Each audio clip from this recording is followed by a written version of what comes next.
So you didn't get the job, you walked out of that interview or applied for the job thinking, maybe I have a chance. And then the email came, we regret to inform you. And that sinking feeling in your chest and gut that hits you like a ton of bricks. And thinking like, am I even good enough? Will I even get my dream specialty? And what's going to happen next? And am I a failure?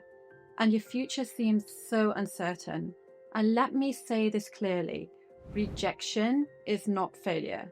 Rejection is not failure. If you're doubting yourself right now, this video is for you. Hi, I'm Dr.ErmaDerma, and I know exactly how you feel right now because I've been there dreaming of dermatology only to face rejection not once, not twice, but over and over again. I struggled to even get interviews, and when I finally did, I stumbled when I got there as well. But I refused to quit because my mentality was I really could not see myself doing anything than this. So I had to keep going, either that or quit medicine. So I reflected, I adapted, and I just kept on going. And eventually I made it. Today I'm a dermatology specialist trainee, proof that rejection is just part of the journey.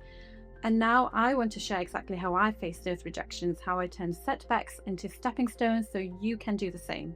And let's be honest, the medical interview process isn't always fair. Some candidates walk into a relaxed, friendly panel, others face a tough room where if anything is less than perfect, it gets marked down.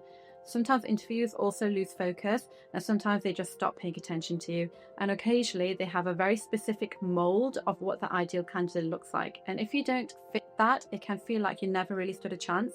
In some cases, especially with clinical fellow jobs, they might already have someone lined up and you're just there as a formality or a tick box exercise.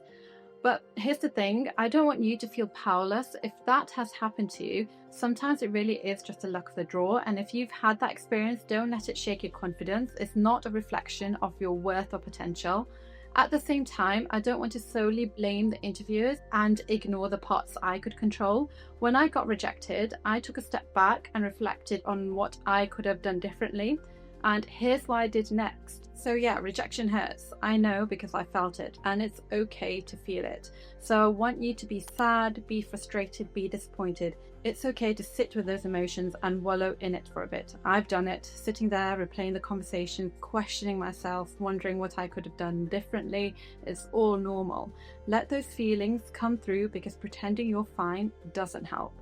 But what I've learned is that not to stay stuck there for too long. When I catch myself ruminating, overthinking, going over the same scenario in my head 100 different ways, I have to remind myself this isn't helping.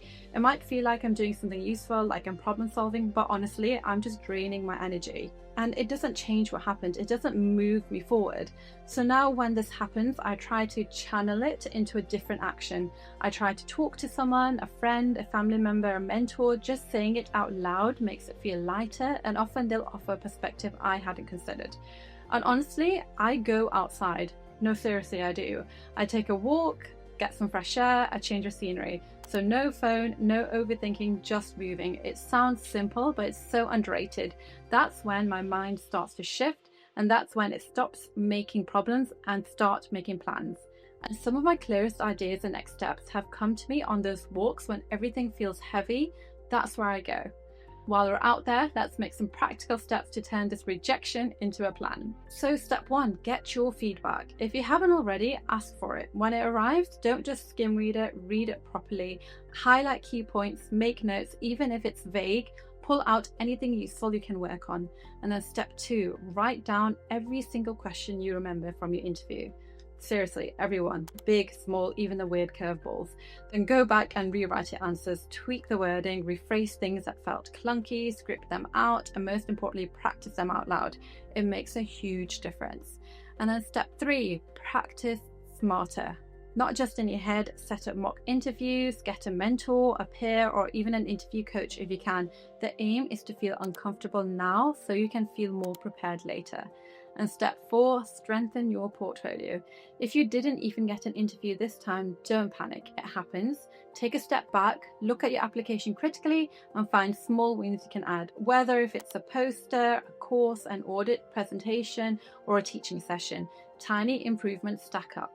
And most importantly, remember this, if you got an interview, You're already so close. A few adjustments, a bit of smarter prep, and you'll get there. And now here's my weirdest piece of advice. Be delusional. So the way that I thought of myself when I got rejected, I just imagined I was Rocky Balboa. I told myself I'd win no matter how many times I fell. And you need that mindset to push through that rejection that you're going through, even if there's no evidence yet. Even if people doubt you, you keep going. Because it's not if you get there, it's when you get there. And funny enough, it was actually all the rejections and failures that pushed me to get into dermatology training during one of the toughest rounds. Since then, I've helped loads of people get into. Most of them ended up getting their first choice and even ranking in the top 5. So yeah, I definitely had my Rocky Balboa moment. And what I noted in my dermatology career is that the people who failed the most actually became the best doctors and the best dermatologists. So keep going on, keep hanging in there. And listen, if you're in that place right now where you're feeling stuck, overwhelmed, or not sure what to do next, you don't have to figure it out alone. That's exactly why I started Doctor Specialty Coaching. We offer personal one-on-one support to help with interviews, portfolios, and all the little things that no one tells you about. I've been there and I know how much having the right guidance can change everything. If you need a hand, we've got you. And if you need further tips on acing your interview, you may want to check out my next video here on how to beat the most competitive interviews. Thank you. Bye.